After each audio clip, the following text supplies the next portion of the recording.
जय श्री कृष्णा। आज मैं आपके लिए लेके आया हूँ श्रीमद् भगवत गीता अध्याय 4 दिव्य ज्ञान भाग 1। भगवान श्री कृष्ण ने कहा, मैंने इस अमर योग विद्या का उपदेश सूर्यदेव को दिया और विवस्वान ने मनुष्य के पिता मनु को उपदेश दिया और मनु ने इसका उपदेश इक्ष्वाकु को दिया। इस प्रकार यह परम विज्ञान गुरु परंपरा द्वारा प्राप्त किया गया और राज ऋषियों ने इसे विधि से समझा, किंतु काल क्रम में यह परंपरा छिन्न हो गई, अतः यह विज्ञान यथारूप में लुप्त होता चला गया। आज मेरे द्वारा वही है प्राचीन योग ज्ञानी परमेश्वर के साथ अपने समस्त का विज्ञान तुमसे कहा जा रहा है, क्योंकि तुम मेरे भक्त तथा मित्र हो, अतः तुम इस विज्ञान के दिव्य रहस्य को समझ सकते हो। अर्जुन ने कहा, सूर्यदेव विवस्वान आपसे पहले हो चुके हैं, तो फिर मैं कैसे समझूं कि प्रारंभ में आपने उन्हें इस विद्या का उपदेश दिया था।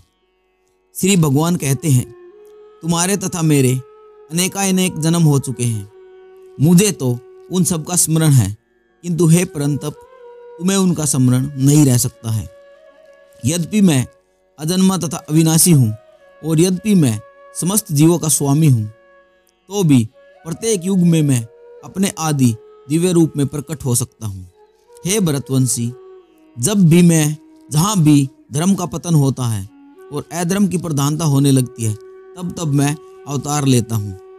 हे अर्जुन, जो मेरे आविर्भाव तथा कर्मों की दिव्य प्रकृति को जानता है, वह इस शरीर को छोड़ने पर इस भौतिक संसार में पुनः जन्म नहीं लेता, अपितु मेरे सनातन धर्म को प्राप्त होता है। आसक्ति, भय तथा क्रोध से मुक्त होकर मुझ में पूर्णतः तन्मय होकर और मेरी शरण में आकर बहुत से व्यक्ति भूतकाल में मेरे ज्ञान से पवित्र हो चुके हैं। इस प्रकार उन सबों ने मेरे प्रति दिव्य प्रेम को प्राप्त किया है। जिस भाव से सारे लोग मेरी शरण ग्रहण करते हैं, उसी के अनुरूप मैं उन्हें फल देता हूँ।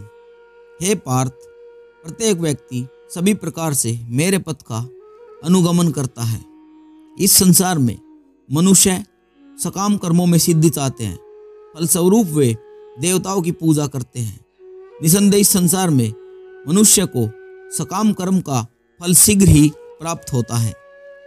प्रकृति के तीनों गुणों और उनसे संबंध कर्म के अनुसार मेरे द्वारा मानव समाज के 4 विभाग रचे गए।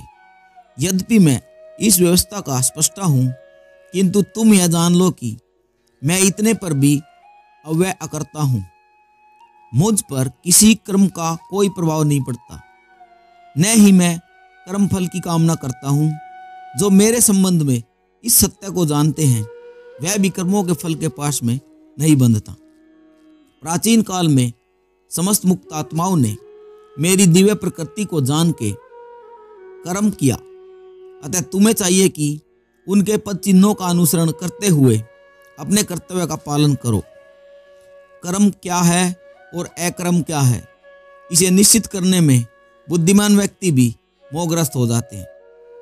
अतः मैं तुमको बताऊंगा कि कर्म क्या है, किसे जानकर तुम सारे अशुभ कर्मों से मुक्त होगे।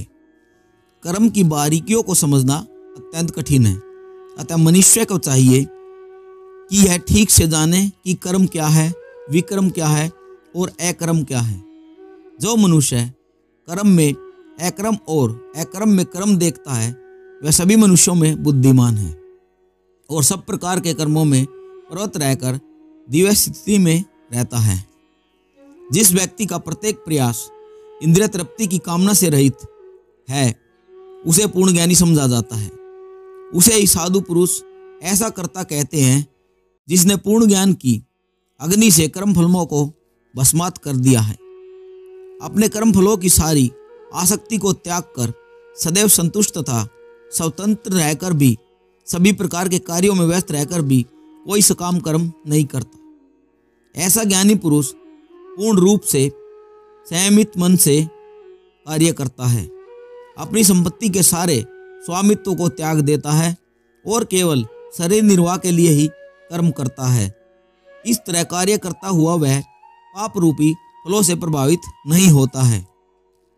जो स्वतः होने वाले लाभ से संतुष्ट होता है, जो द्वंद्व से मुक्त है और ईर्ष्या नहीं करता, जो सफलता तथा असफलता दोनों में स्थिर रहता है, वह कर्म करता हुआ भी कभी नहीं बंधता। जो पुरुष प्रकृति के गुणों के प्रति अनासक्त है और जो दिव्य ज्ञान में पूर्णतः स्थित है, उसके सारे कर्म ब्रह्मा में लीन हो जाते हैं। जो व्यक्ति कृष्ण भावना अमृत में पूर्णतः लीन रहता है, उसे अपने आध्यात्मिक कर्मों के योगदान के कारण अवश्य ही भगवत धाम की प्राप्ति होती है, क्योंकि उसमें हवन आध्यात्मिक होता है और हवि भी आध्यात्मिक होती है।